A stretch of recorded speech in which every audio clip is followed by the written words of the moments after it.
Welcome to one nation Telugu news. ముందుగా headlines చూద్దాం. జగన్ పాలనలో కుంభకోణాలు తప్ప ఏమీ లేవన్న టీడీపీ అధినేత. అందరినీ మోసం చేసి ఒక్కడే ఉండాలనుకునే వ్యక్తి జగన్ అని ధ్వజం. సంపద సృష్టించడం తెలిసిన పార్టీ టీడీపీ అని పేర్కొన్న చంద్రబాబు.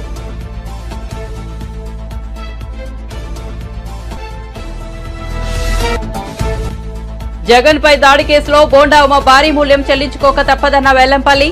జగన్ పై ఉమ అనుచరులు దాడి చేశారని వ్యాఖ్య. బోండా ఉమకు డిపాజిట్ కూడా రాదని వెల్లడి.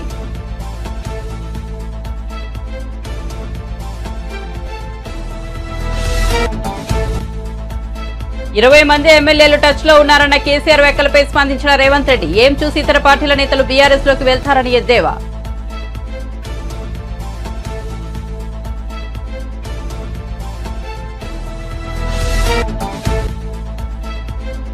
కేసీఆర్ తలపెట్టిన బస్సు యాత్రపై బీజేపీ రాజ్యసభ సభ్యుడు వ్యంగ్యాస్త్రాలు. బస్సు యాత్ర కాదు కదా, మోకాల యాత్ర చేసిన కేసీఆర్ ను ప్రజలు నమ్మే పరిస్థితిలో లేరని సెటైర్.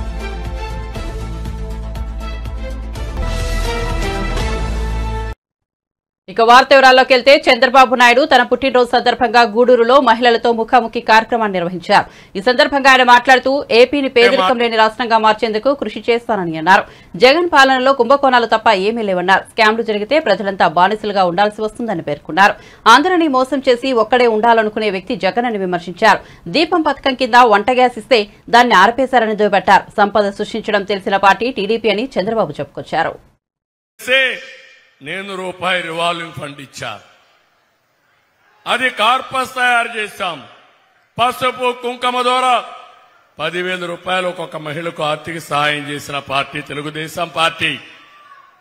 వడ్డీ కూడా వడ్డీ లేని రుణాలిచ్చి మీకందరికీ లోన్స్ ఇప్పించి మీ ద్వారా డబ్బులు సంపాదించి మీ కుటుంబానికి ఆర్థిక మంత్రిగా ఉండేడుగా, మీ పెత్తనుడిగా చేసిన పార్టీ తెలుగుదేశం పార్టీ. అవునా కాదా ఆలోచించండి.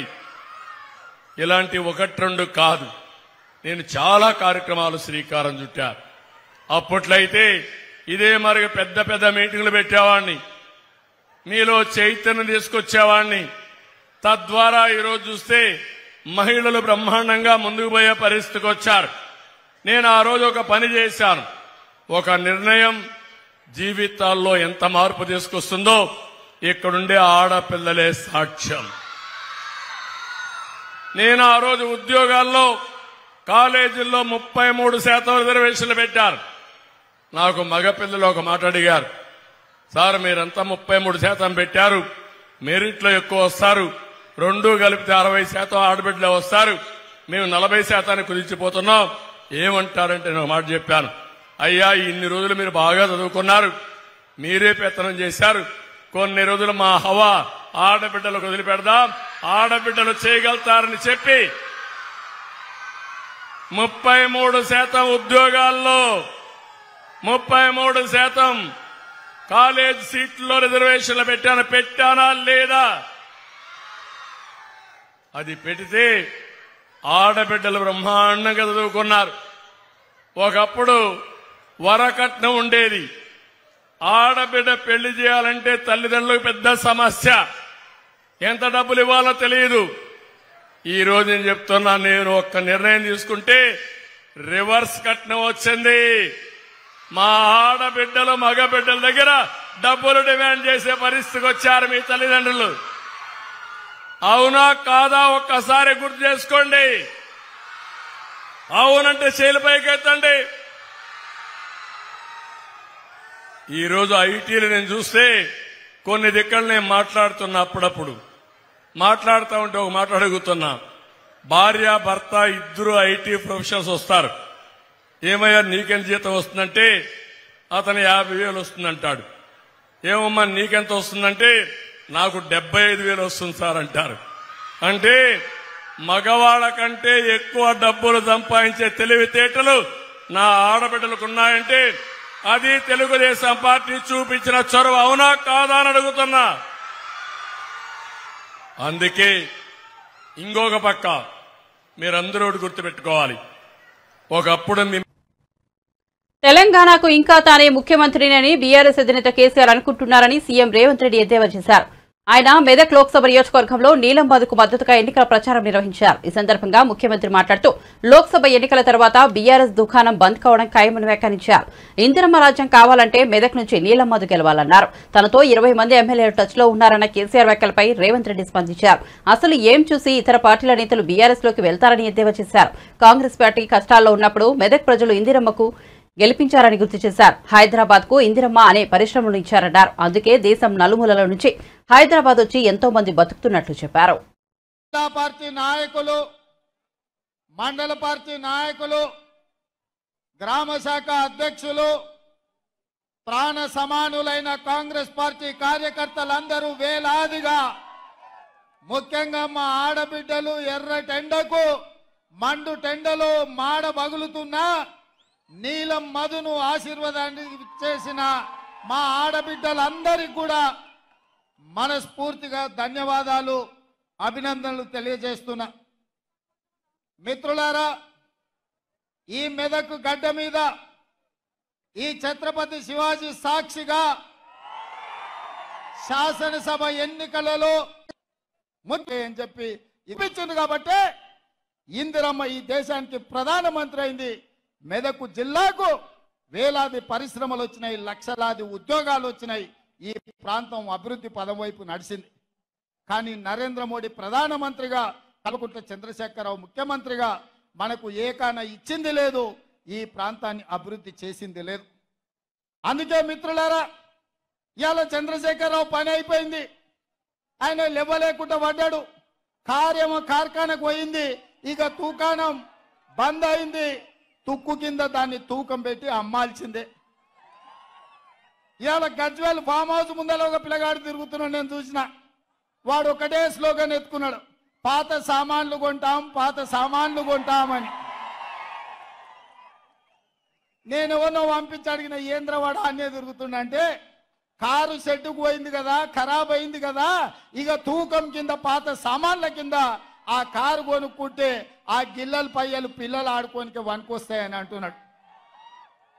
అందుకే ఇవాళ కేసీఆర్ నౌకరు పోయి నడుము ఇరిగి పార్టీ ఓడి ఏం చెప్పాలో తెలియక పిట్టల ద్వారా ఇంట్లో కూర్చొని పిలిపించుకొని భజన సంఘం ముందల ఇవాళ కాంగ్రెస్ పార్టీ అయిపోయింది అంటుండు. ఎట్లా అయిపోతుంది బిడ్డ? అదేమన్నా ఫుల్ పార్టీలా? పొయ్యంగానే 12 పెగ్గులు పోగానే కాంగ్రెస్ ఖాళీ అవుతుంది, 20 మంది టచ్లు అంటుండు. ఎట్లయితుంది? అదేమన్నా 2 లీటర్ల ఫుల్ బాటిల్ అనుకుంటున్నా? 20 పెగ్గులు వేస్తే ఖాళీ కానికే. ఈడ కాపలా ఉన్నదేవాడు బిడ్డ, ఎవడో తెలుసా? ఈడ వస్తావా? రా బిడ్డ, టచ్ చేసి చూడు. హైటెన్షన్ వైదికిన కాకి తగులితే ఎట్లయితుందో, కాంగ్రెస్ మీద చెయ్యి పెడితే మాడి మసైపోతావు బిడ్డ. నీ తాతలు ముత్తాతలు గుర్తు రావాలి కాంగ్రెస్ టచ్ చేస్తే. నువ్వు అనుకుంటున్నావేమో నేను జైపాల్ రెడ్డి జానారెడ్డిని కాదు బిడ్డ, మర్యాదగా ఉండనికే బట్టలు పదించి రోడ్డు మీద ఉరికించి కొట్టిస్తా బిడ్డ మా కాంగ్రెస్ పార్టీ కార్యకర్తలతోటి. ప్రజలు ఎన్నుకున్న ప్రభుత్వం, ప్రజా తీర్పిచ్చిన ప్రభుత్వం, ప్రజల మన్నన పొందిన ప్రభుత్వం, 100 రోజుల్లో 6 గ్యారంటీల 5 గ్యారంటీలు అమలు చేసిన ప్రభుత్వం. మా ప్రభుత్వాన్ని పడగొడతారా నువ్వు మోడీ కలిసి? నువ్వు మోడీ చీకట్లో మాట్లాడుకుంటే అయిపోయింది అనుకుంటున్నావా? రా బిడ్డ రా, మోడేస్తాడో మోడీ తాతను తెచ్చుకుంటావు, నీ ఎంబడి ఎవడొస్తాడో రాండి. ఏసాలు వేస్తున్నట్టున్నావు నువ్వు. ఆడబిడ్డలకు ఆర్టీసీలో ఉచితంగా బస్సు ప్రయాణం కల్పిస్తే ఈ 120 రోజుల్లో 35 కోట్ల మంది మా ఆడబిడ్డలు అమ్మగారింటికి పోయిరు, అత్తగారింటికి పోయిరు, సుట్టపోళ్ళింటికి పోయిరు. 7 రూపాయల జాతరకు కూడా మా ఆడబిడ్డలు పోయొచ్చారు. మేడారం సమ్మక్క సారలమ్మ జాతరకు పోయినరు. మా ఆడబిడ్డలు ఇవాళ ఆర్టీసీ బస్సుల్లో ఉచిత ప్రయాణం చేస్తే వాళ్ళ కళ్ళల్లో ఆనందం చూసి ఓర్వలేక కళ్ళల్లో జీడి పోసుకుంటుండే కేసీఆర్. ఈ ప్రభుత్వాన్ని వడగొడితే ఆడబిడ్డలకు ఆర్టీసీ బస్సు ఉచిత ప్రయాణం రద్దవుతుందని మా ఆడబిడ్డలకు వ్యతిరేకంగా కుట్ర చేస్తున్నాడు. మా ఆడబిడ్డలు చూసుకుంటా ఊరుకుంటారా నువ్వు చేసే పనులు? అదే విధంగా దవాఖానకు పోతే బిల్లులు కట్టలేక ఆస్తులమ్మి ఆలి మీద ఉన్న తాళి కూడా తెగ నమ్ముకునే పరిస్థితి ఉండి తనను పోలీసులు నిత్యం వేధిస్తున్నారని టీడీపీ నేత బోండా ఉమా అన్నారు. విజయవాడలో నిర్వహించిన మీడియా సమావేశంలో ఆయన మాట్లాడారు. వందలాది పోలీసులు శుక్రవారం తన ఆఫీసును చుట్టుముట్టారని చెప్పారు. యుద్ధానికి వచ్చినట్లు విజయవాడ సిపి తన మీదకు వారిని పంపారని తెలిపారు. సీఎంపై గులకరాయి దాడి జరిగితే మైనర్ను తప్పుడు కేసులో ఇరికించి లోపల పెట్టారని చెప్పారు. రిమాండ్లో ఉన్న వేముల సతీష్ తల్లిదండ్రులను అక్రమంగా నిర్బంధించారని బోండా ఉమా తెలిపారు. కేసులు పెట్టి నామినేషన్ వేసినటువంటి నన్ను ఈ రోజు పోలీసులు నిత్యం వేధిస్తా ఉన్నారు. 100 మంది పోలీసులు నిన్న మా ఆఫీస్ చుట్టుముట్టారు. 2 ఏసీపీలు, 4 సిఐలు, 6 ఎస్ఐలు, కానిస్టేబుల్స్, టాస్క్ ఫోర్సు వీళ్ళందరూ కూడా ఒక యుద్ధానికి వచ్చినట్టుగా విజయవాడ సిపి మా మీదకి పంపించాడు. ఏం తప్పు చేశాం మేము రోజు ప్రజల్లో ఉన్నాం. సీఎం మీద గులకరాయి దాడి జరిగితే దానికి ఒక మైనర్ని తప్పుడు కేసులో ఇరికిచ్చి అతన్ని లోపల పెట్టారు. మళ్ళా ఈరోజు 164 స్టేట్మెంట్ అంట జడ్జి గారి ముందు వాళ్ళ కుటుంబం ఏదైతే వేముల సతీష్ రిమాండ్ లో ఉన్నాడో వాళ్ళ తల్లిదండ్రుల్ని అక్రమంగా నిర్బంధించి వాళ్ళ తల్లిదండ్రుల మేడ మీద కత్తి పెట్టి టార్చర్ చేసి 3rd డిగ్రీ ఉపయోగించి ఈరోజు మీ కొడుకు మేము చెప్పినట్టుగా 164 స్టేట్మెంట్ ఇవ్వకపోతే శాశ్వతంగా మీ కొడుకుని కోడికత్తి సీనులాగా జైల్లో ఉంచుతాము అని ఒక పోలీసు ఉన్నతాధికారులే బెదిరిస్తా ఉంటే ఇంకా ఎక్కడ రాష్ట్రంలో చట్టం అమలు అవుతా ఉంది? ప్రతి అంశాన్ని ఎలక్షన్ కమిషన్ గారి దృష్టికి తీసుకెళ్తా ఉన్నాం, డీజీపీ దృష్టికి తీసుకెళ్తా ఉన్నాం. మొత్తం డీజీపీ, సిపి, ఏసీపీలు అందరూ ఒక సిండికేట్ గా ఏర్పడి ఈ పోలీస్ సిండికేట్ గా ఏర్పడి Telugu Desam party nomination MLA contested క్యాండిడేట్లను వేధిస్తానికి కుట్ర పన్నారనంటే ఇంతకన్నా దుర్మార్గం ఉందా అని అడుగుతా ఉన్నా. మా సెంట్రల్ నియోజకవర్గ బీసీ నాయకుడైన వేముల దుర్గారావు, ఇతనికి రాయేసిన అతను వేముల, ఇతను కూడా వేముల.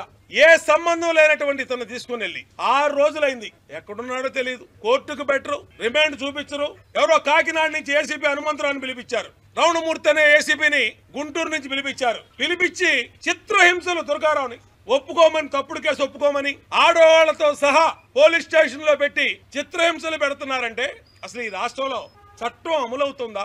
మేము మొదటి రోజే ఎన్నికల సంఘానికి కంప్లైంట్ చేశాం, సిబిఐ ఎంక్వైరీ ఇవ్వండి. ఒక ముఖ్యమంత్రి మీద దాడి జరగటం కరెక్ట్ కాదు, అది గులకరాయి అవనండి, కంకర్రాయి అవనండి, కరెక్ట్ కాదని చెప్పి మేము ఎన్నికల సంఘానికి సిబిఐ కుమ్మని లెటర్ ఇచ్చాం. ఎందుకు ఎవరు మీరు సిబిఐ ఎంక్వైరీకి వేముల దుర్గారావుని 6 రోజుల నుంచి ఎందుకు మీరు అతను చిత్రహింసలు పెడుతున్నారు? కేసు ఒప్పుకోమని, మా పేర్లు చెప్పమని ఎందుకు మీరు చేస్తా ఉన్నారు? నువ్వు నా కోసం వడ్డేరు కూడా మొత్తం ఇబ్బందులు పెడతావా? సిపి కాంతిరాన్ టాటా ఏం చేశారా వాళ్ళు? రేపు వచ్చేది జూన్ 4వ తారీఖున మా గవర్నమెంట్. రేపు ఈ రాష్ట్రంలో గవర్నమెంట్ మారంగానే తప్పులు చేసిన మీరు ఎక్కడికి పోతారని అడుగుతా ఉన్నా. బోండా ఉమాని తప్పుడు కేసులో అక్రమంగా ఇరికించాలనంటే మిమ్మల్ని ఈజీగా వదిలిపెట్టను, న్యాయ పోరాటం చేస్తాను. తప్పుడు కేసులు పెట్టి నామినేషన్ వేసినటువంటి నన్ను ఈరోజు టీడీపీ నేత బోండా ఉమకు ఓటమి భయం పట్టుకుందని వైసీపీ ఎమ్మెల్యే వెల్లంపల్లి శ్రీనివాస్ అన్నారు. దొంగచాటుగా బోండా ఉమ ఎందుకు నామినేషన్ వేశారని తప్పు చేశారు కాబట్టి బోండా ఉమ భయపడుతున్నారని ఎద్దేవా చేశారు. బోండా ఉమ నామినేషన్ కార్యక్రమానికి ఆయన కొడుకు తప్ప మరెవరూ వచ్చిన దిక్కులేదని అన్నారు. బోండా ఉమను అరెస్ట్ చేయబోతున్నారంటూ ఆయనే మెసేజ్లు ఫార్వర్డ్ చేశారని ఆరోపించారు. ఆయన ప్రవర్తన చూస్తుంటే తప్పు చేసినట్టే కనిపిస్తోందని అన్నారు. జగన్ పై రాయదాడి కేసులో బోండా ఉమ భారీ మూల్యం చెల్లించుకోక తప్పదని వెల్లంపల్లి వ్యాఖ్యానించారు. ఆయన వెనుక ప్రజలే లేరని, ఎన్నికల్లో పోటీకి కూడా నిలబడలేని అసమర్థుడు ఉమా అని పేర్కొన్నారు. జగన్ పై బోండా ఉమ అనుచరులు దాడి చేయడంపై ప్రజలంతా ఆగ్రహంగా ఉన్నారని చెప్పారు. చంద్రబాబు నాయుడేమో ఇది గులకరాయి, ఇందులో తెలుగుదేశంలో బోండా ఉమని ఇరికించడానికి ప్రయత్నం చేస్తున్నారు, ఇది చేస్తే కనుక జూన్ 4 మీ అంత చూస్తా అంటాడు. అదేవిధంగా బోండా ఉమ కూడా జూన్ 4 మీ అంత చూస్తూ ఉంటారు. అదేవిధంగా పట్టాభి అతను కూడా ఇష్టం వచ్చిన మాడుతున్నారు. ఒక్కసారి కనుక మనం ఆలోచన చేసుకుంటే ఈ సంఘటనలో తెలుగుదేశం వాళ్ళ హస్తం ఉందో లేదో వాళ్ళ నోటేమిటే మీకు అర్థమయ్యే విధంగా తెలుసుద్ది. వాళ్ళ నోటేమిటే అర్థం చేసుకోవాలి. ఎందుకంటే ఇదేదో మనం చేసినది కాదు, మనం చెప్పింది కాదు, వాళ్ళ నోటేమిటే. ఒకసారి 1వ వీడియో చూపెడదామా? ఫస్ట్ వీడియో ఒకసారి చూడండి. వెల్లంపల్లి సీను చేసినటువంటి కుట్ర, ఈ సానుభూతి పొందడానికి 27 రోజుల్లో ఎలక్షన్ పెట్టుకొని ఇవాళ గులకరాయితో కొట్టించుకొని గులకరాయితో కొట్టించుకుంటే ప్రాణహాని అంట. అంటే ఎక్కడైనా ఇది నమ్మసత్యంగా ఉందా అని వైసీపీ వాళ్ళే నవ్వుకుంటారు. ఇది మీరు విన్నారు కదా, ఇది ఫస్ట్ వీడియో. ఇది ఈ కుట్ర నేనును కేశినేని నాని గారు విజయవాడ పశ్చిమ నియోజకవర్గంలో రౌడీ షీటలు తీసుకొచ్చుకొని మాకు మేమే దాడి చేసుకున్నామని చెప్పని గౌరవ మాజీ శాసనసభ్యులు బోండా ఉమా గారు మాట్లాడిన మాటలు. ఇంకొకటి రెండో వీడియో చూద్దాం ఒకసారి. అంటే దీంట్లో ఇవాళ సెంట్రల్ నియోజకవర్గంలో అనుకోకుండా జరిగిందండి ఆ సంఘటన. ఎవడో కుర్రోడు ఆ కారణం కూడా చెప్పాడు. మా అన్నా క్యాంటీన్ తీసేసాడు, ఆ ఇంటి పక్కనే అన్నా క్యాంటీన్. మాకు 300 ఇస్తామని కిరాయి 300 ఇవ్వకుండా మమ్మల్ని రోడ్డు మీద వదిలేశారు. వాళ్ళ అమ్మకు 200 ఇస్తామని 200 ఇవ్వలా, ఎవడు వెళ్ళిపోయాడు అని చెప్పి బాధతో ఆ కోపంతో చీకట్లో రాయి ఇస్తున్నాడు. అది దురదృష్టవశాత్తు సీఎంకి తగిలింది. అంతే తప్పితే గురి చూసి ఇరసటానికి అదేమి చిన్న విషయం కాదు. ఎందుకు టార్గెట్ చేస్తున్నారు? సెంట్రల్ నియోజకవర్గంలో ఇన్సిడెంట్ పరిస్థితుల్లో కేసుల్లో ఇరుక్కుంటారు అని చెప్పాడు. రెండో వీడియోలో ఏం చెప్తున్నాడు? అవును, మా కాన్స్టిట్యూన్సీలోనే మావాడే రాయిసిరాడు, అన్నా క్యాంటీన్లో మూసేసామని చెప్పని, అదేవిధంగా ఏదో పేమెంట్ ఇవ్వడానికి సరిగ్గా డబ్బులు ఇవ్వలేదని చెప్పని ఇస్తారని చెప్పని. ఇంతవరకు ఆ సతీష్ అనే నిందితుడు ఆ వీడియో మాట్లాడేంత వరకు కూడా పోలీసు కానీ ఎక్కడా కూడా మాట్లాడిన పరిస్థితి లేదు. వాళ్ళకి ఆ విధంగా మరి సతీష్ ఏ విధంగా వాళ్ళకి తెలియపరిచాడు? బోండోమాకి అన్నా క్యాంటీన్లే అక్కడ మూసేసాం కాబట్టి కొట్టాడని సంగతి బోండోమా ఎలా చెప్తున్నాడు దాన్ని? అంటే సతీష్తో ముందు పరిచయం ఉండాలి, లేకపోతే అదే సతీష్ని ఇతను ఇన్ఫ్లుయెన్స్ చేసి ఉండాలి. అలా 2 మాటలు పెట్టినాడు. 3వ మాట గులకరాయి అన్నాడు. 4వ మాట కాలుకు దెబ్బ తగిలితే కన్ను కట్టుకున్నాడు వెల్లంపల్లి అని చెప్పి చెప్తున్నాడు. సిగ్గు శర ఉండాలి బోండోమాకి, సిగ్గు శర ఉండాలి. ఈరోజు మీడియాలో ఇష్టం వచ్చినట్టు ఉద్రేకంగా మాడిపోతున్నాడు. నిన్ను పట్టుకోవడానికి 100 మంది పోలీసులు కావాలా? 100 మంది పోలీసులు అవసరం నిన్ను పట్టుకోవడానికి? నిన్న నీకు నువ్వే నన్ను అరెస్ట్ చేస్తారు రండి అంటే 100 మంది రాల నీ పార్టీ వాళ్ళు, 100 మంది. ఇవాళ నువ్వు ప్రెస్ మీట్ పెడితే కనీసం నీకు ఎక్స్ కార్పొరేటర్లు కానీ ఎవరు కూడా మద్దతు ఇచ్చిన పరిస్థితి లేదు. మాజీ సీఎం బీఆర్ఎస్ అధినేత కేసీఆర్ ఈ నెల 22 నుంచి తలపెట్టిన బస్సు యాత్రపై బీజేపీ రాజ్యసభ సభ్యుడు విమర్శలు వ్యంగ్యాస్త్రాలు సంధించారు. బస్సు యాత్ర కాదు కదా, మోకాల యాత్ర చేసినా కేసీఆర్ ను ప్రజలు నమ్మే పరిస్థితిలో లేరని సెటైర్ వేశారు. శనివారం బీజేపీ స్టేట్ ఆఫీసులో మాట్లాడిన ఆయన కాంగ్రెస్ ఎమ్మెల్యేలను కాపాడుకునేందుకు సీఎం రేవంత్ రెడ్డి హైటెన్షన్ వైర్లా మారాల్సిన అవసరం ఏమొచ్చిందని ప్రశ్నించారు. సొంత ఎమ్మెల్యేల పట్ల సీఎంకు అభద్రతాభావం ఎందుకని నిలదీశారు. 100 రోజుల తమ పరిపాలనను రెఫరెండరంగా చేసుకుని 14 ఎంపీ స్థానాలు గెలుస్తామన్న రేవంత్ రెడ్డి ఇప్పుడు మొసలి కన్నీరు కారుస్తున్నారని ఎద్దేవా చేశారు. కనుమరుగవుతున్న కాంగ్రెస్ పార్టీ రాష్ట్రంలోనూ గెలిచే పరిస్థితి లేదన్నారు. తెలంగాణలో బీజేపీ 12 స్థానాల్లో గెలవబోతోందని ధీమా వ్యక్తం చేశారు. ఇవాళ రేవంత్ రెడ్డి గారు ఆ మాట కట్టుబడి ఉండాలి. ఎందుకంటే 14 సీట్లు గెలిచేది లేదు, ఖచ్చితంగా ఇది రెఫరెండంగానే భావించాలి.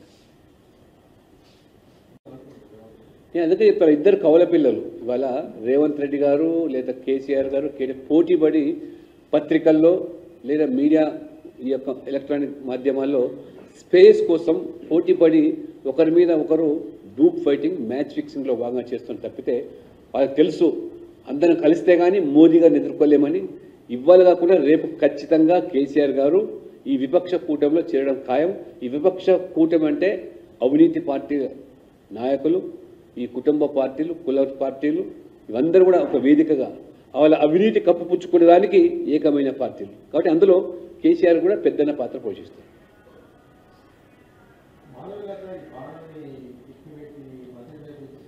అది అది అది అది ఆమె దానికి స్పష్టం చేసింది. అది ఎక్కడ కూడా డెలిబరేట్గా చేయలేదు కూడా. She made it very clear.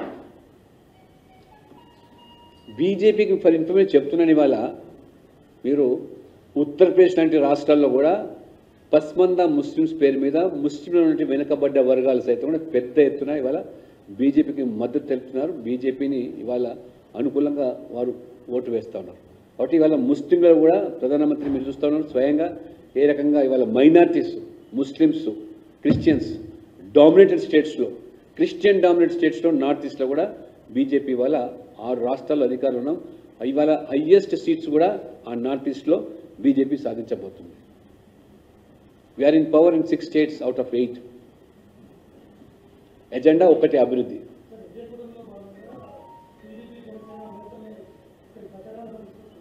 ఎక్కడ తెలంగాణ అంత అవసరం లేదమ్మా, వాళ్ళు అక్కడ దాంట్లోనే బిజీ ఉన్నారు. ఎన్డీఏ కూటమిలో భాగంగా మోదీ గారు అక్కడ ప్రచారంకి వెళ్తారు, నాయకులు వెళ్తారు.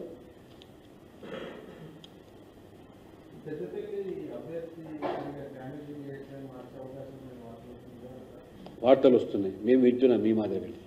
ఎక్కడ చర్చ అయితే మా దగ్గర జరగలేదు. ఆలోచన చర్చ ఉంటే అటువంటిది అంటే మీకు చెప్తాను తప్పకుండా. ఇవన్నీ ఒకటే కాబట్టి మరి ఇద్దరిని కూడా వేరు చేసి చూడలేము. ఆ ఇద్దరి డిఎన్ఏ కూడా కుటుంబ పాలన, వంశపారపర రాజకీయాలు, అవినీతి లేదా మైనార్టీ బుజ్జగింపే రాజకీయాలు లేదా హిందూ వ్యతిరేకమైనటువంటి మరి నిర్ణయాలతో ఈ రెండు పార్టీలు పోటీ పడి వాళ్ళ కూటమిగా తెలంగాణలో కాంగ్రెస్, బీఆర్ఎస్, మజ్లిస్, కమ్యూనిస్ట్ ఏకమైన ప్రజలు.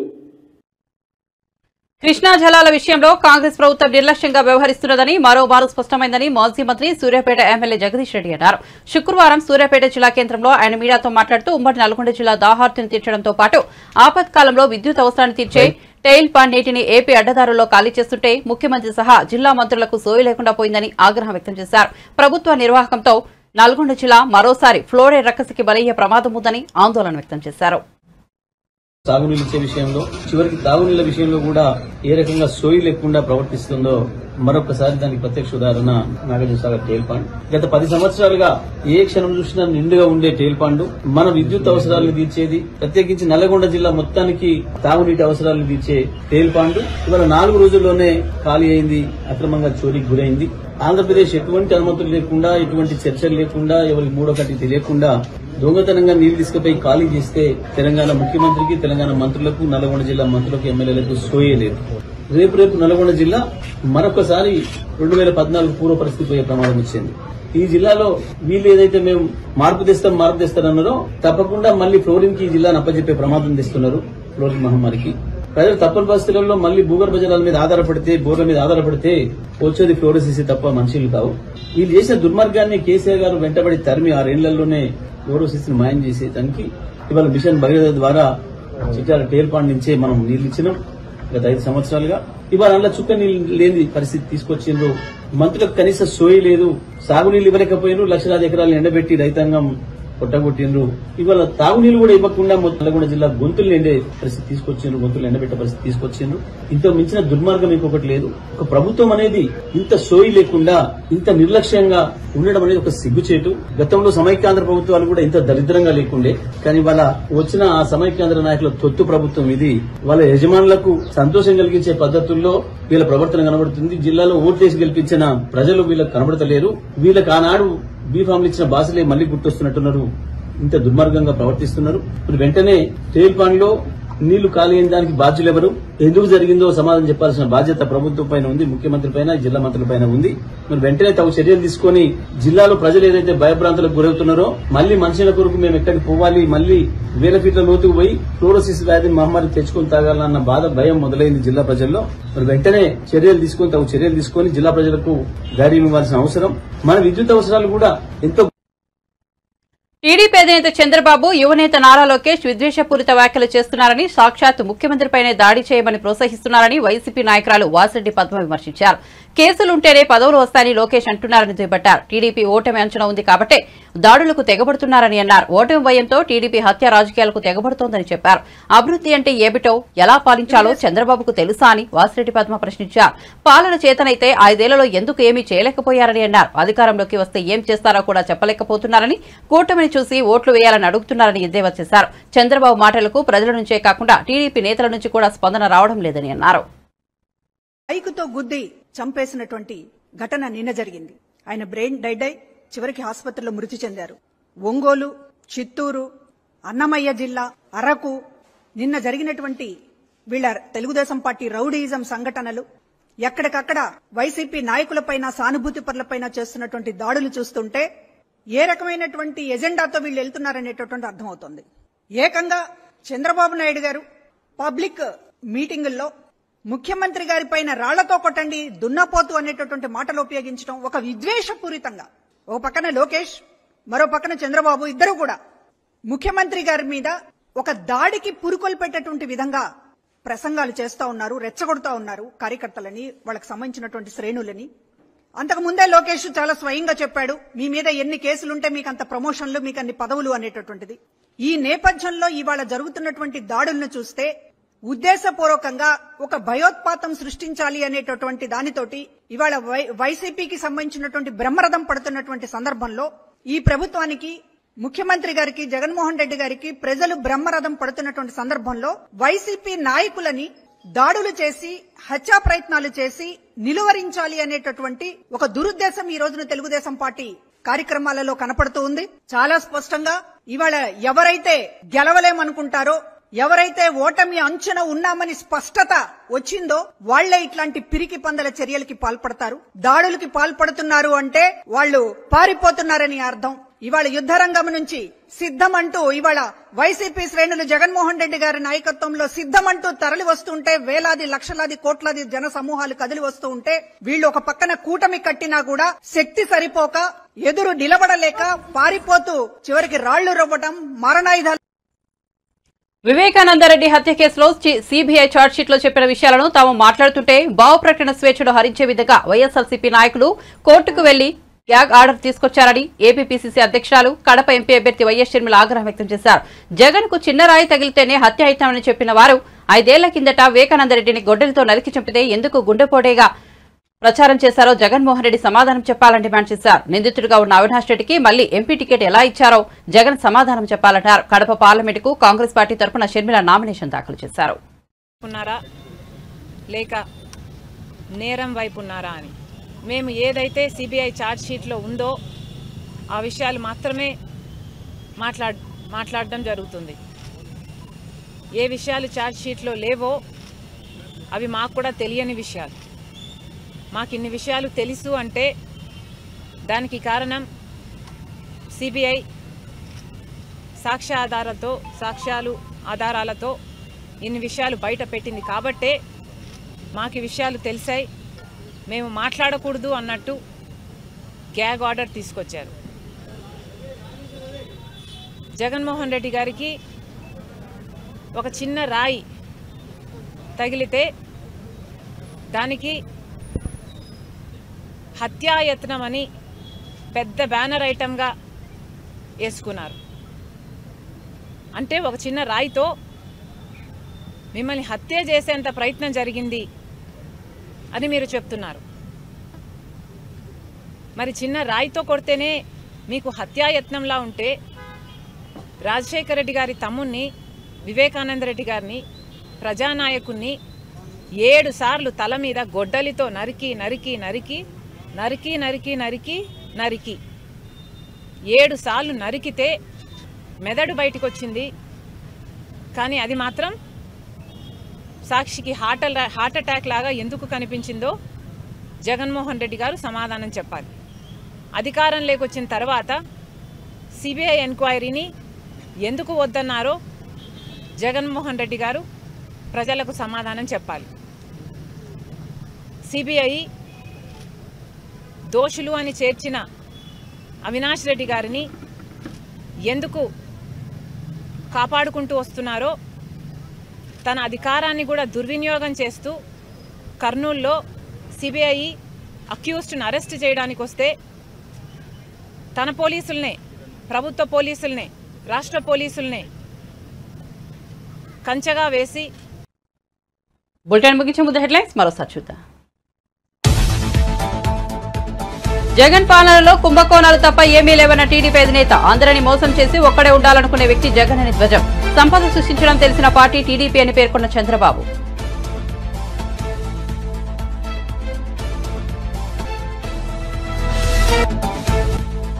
జగన్ పై దాడి కేసులో బోండా ఉమ భారీ మూల్యం చెల్లించుకోక తప్పదన్న వెల్లంపల్లి. జగన్ పై ఉమ అనుచరులు దాడి చేశారని వ్యాఖ్య. బోండా ఉమకు డిపాజిట్ కూడా రాదని వెల్లడి.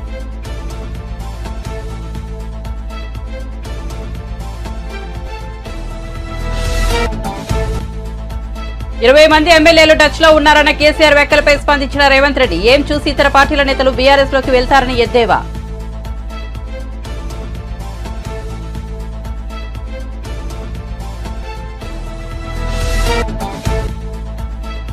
కేసీఆర్ తలపెట్టిన బస్సు యాత్రపై బీజేపీ రాజ్యసభ సభ్యుడు వ్యంగ్యాస్త్రాలు.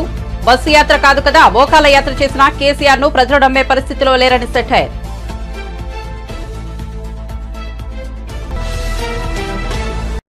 మరిన్ని అప్డేట్స్ కోసం చూస్తూనే ఉండండి వన్ నేషన్ తెలుగు న్యూస్.